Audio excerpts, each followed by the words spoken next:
Recharge on this Sunday. I'm Maria LaRosa. And I'm Chris Warren in for Paul Goodlow. This has been a weekend of some cold weather for sure. We're feeling it here in Atlanta. Yes. Not to whine, but it has been pretty chilly. Now you're really feeling it around the Great Lakes. By the way, more bridges than Venice. There you go, your little tidbit of the day. What? Absolutely, yes. Let's give you the snapshot. Obviously, the cold tied to a lot of the big stories that we're going to be talking about for you and getting you ready for today and recharge for the week ahead. Yes, highs still 10 to 15 degrees below average. That's from Pittsburgh to Albany, Burlington. And yeah, you're going to feel it in the morning time too. We'll talk about those morning lows that you'll face tomorrow morning. All right, still plenty of moisture to work with here. So along with the cold, you still have some showers, some of them snow showers. We'll take a look at some of the totals too and those great pictures coming in. Meanwhile, on the flip side, the west, you've got two big stories here actually. The big warm up, 10 to 20 degrees above average, but still talking about heavy rain and that flash flood threat. We'll tackle all of it. But first, Chris, a lot of cold to go. It's warmer than average, 65 degrees. That's the sign of things to come, right? But we still have a few chilly mornings, and that's the case across the southeast. The benefit of this cool, dry air coming in is you have these gorgeous clear skies, and the stargazing has been awesome. But you do still have some advisories out, those frost advisories in blue, freeze warnings in pink. Some of them have expired this morning because you got the sun up, and you've been above that sort of critical point. But we are going to see that change up, and you do have that ridge in the center of the country with that dip in the east. That dip in the east has been enough to bring that cold all the way across the south, and it was a chilly night last night. 5 to 15 degrees below average for high temperatures today. And yes, that cold front pushing all the way into Florida. So it's that time of year we're starting to get those fronts to come that far south. So right now you're out the door in Atlanta, 49 degrees, 59 in Tallahassee. You're climbing out of the 30s and into the 40s in Nashville right now. Going through the afternoon, you see those nice warm shades. Not quite warm enough when you compare it to average though. That 65 high in Atlanta is actually almost 10 degrees below the average. And that includes tomorrow morning. So you're at the bus stop in Charlotte, 30s for your low temperatures, even on into Tuesday morning. Big story across the lower 48, but another big story that we're following across the Pacific is that typhoon. And we do have... Oh, good thing they did make it a scary scene, though. If you can imagine looking out here, you're seeing one car being pushed out. Eventually, the driver of that car comes out of the sunroof. And Maria, 58 parts of Interstate 5, major interstate on the West Coast. So much mud. 5 feet deep in some spots is what we were hearing. And we were speaking with California, I believe DOT yesterday, and they said it was enough mud that they had to remove to fill 70,000 dump trucks. 70,000 dump trucks. Yeah. And that's the task that they have ahead of them, which is a problem. Unfortunately, we still have weather in that area that's not going to make any of this easier. And I have to tell you, Chris, when we were watching this Thursday morning, we had all that lightning, all that heavy thunderstorm. So I'm concerned about this area in particular. So is the National Weather Service. They've actually, the Storm Prediction Center, putting out kind of like a highlight here. What's cool about this map right here, Maria, is that you can really see the Central Valley of California and all the farmland,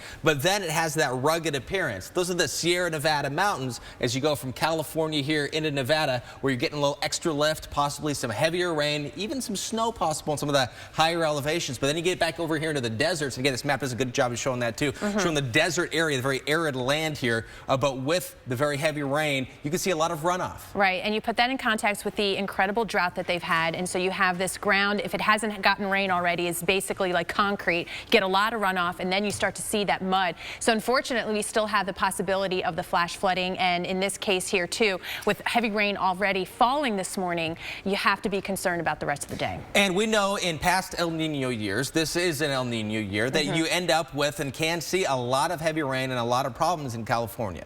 And experts think the very, very sizable, strong El Nino in the Pacific will push strong storms into central and southern California in the coming months. And NOAA says that probably means a slightly wetter winter, but don't necessarily look for a drought buster, unfortunately, because it is an intense drought in California. Oh boy, all right. Let's talk with Dr. Peter Glick in Oakland, California, and he's the president of the Pacific Institute and a member of the U.S. National Academy of Sciences, joining us live via Skype.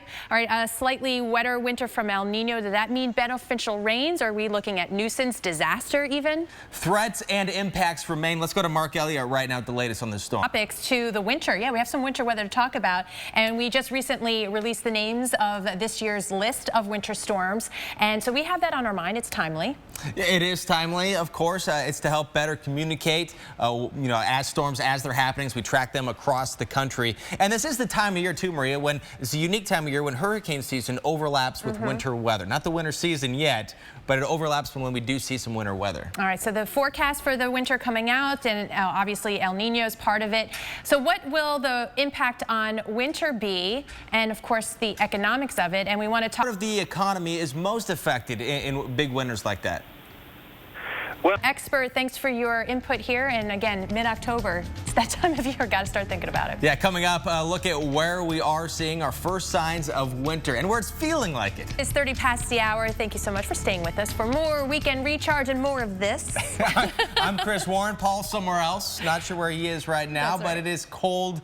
So many spots across the country, from the Midwest to here. It's almost wintertime. Exactly. It feels like it. It's looking like it. But I'm going to talk about, too, where it's definitely not feeling like winter and how that's going to be on the move. All right, so our top three stories, obviously one of the big ones, of course, in territory and in just how it feels. The cold, we have freeze warnings, frost advisories, a lot of that going to continue in through tomorrow. So get a little moisture in with that cold. And yeah, we still have to talk about some snow showers still into western PA and western New York State. How much are we going to get over the next few hours? We'll look at that. And more rainfall, unfortunately, in around the west. And this is significant because we're very concerned about more flash flooding. We'll time this out coming up. But first, more 60s, below average to above average. That's fall for you. That's the next one. And can I give you a high five for a second? Because you made it just to the edge of Did you see this thing over here? And didn't fall. That was magnificent. This is kind of dangerous. You're kind of doing this. You're a professional. I like it. Yeah.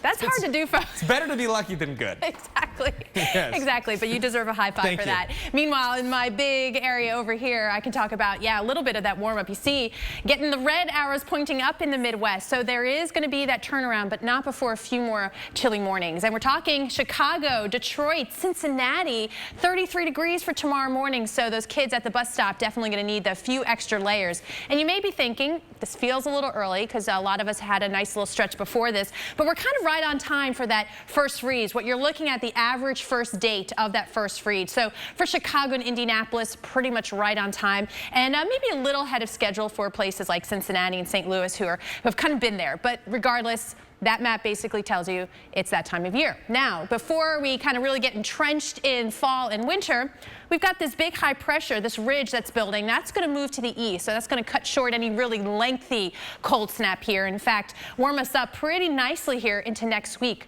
Remember those highs in the 40s and 50s, Minneapolis and Chicago? Well, we're heading up into the 70s into next week, a good 10 to 20 degrees above average. That's going to feel pretty good. 81 in Rapid City, 78 in Denver. We got mid-70s in Nebraska and Dodge City, getting up into the 80s here for tomorrow. So maybe play a little hooky here and enjoy some of that, because that's going to go away a lot quicker. By midweek, the 70s and 80s reach into the Ohio Valley, Chicago 76, even Minneapolis, that 5 degrees above average gets you into the low 60s. So let's kind of give you that idea, all right? Chicago, 62 is your average this time of year. If I could draw a line, it's right about there. So we spend a good part of next week above average, again, getting a little bit of a break from the bit of a chill here from the Midwest and into the Northeast. All right, so there's so much going on here in the U.S. as far as the heat, we can say heat, what you're just talking about, right? Yeah. Mid-80s this time of year, it's hot, snowflakes, but also we're keeping our eyes on... Exactly.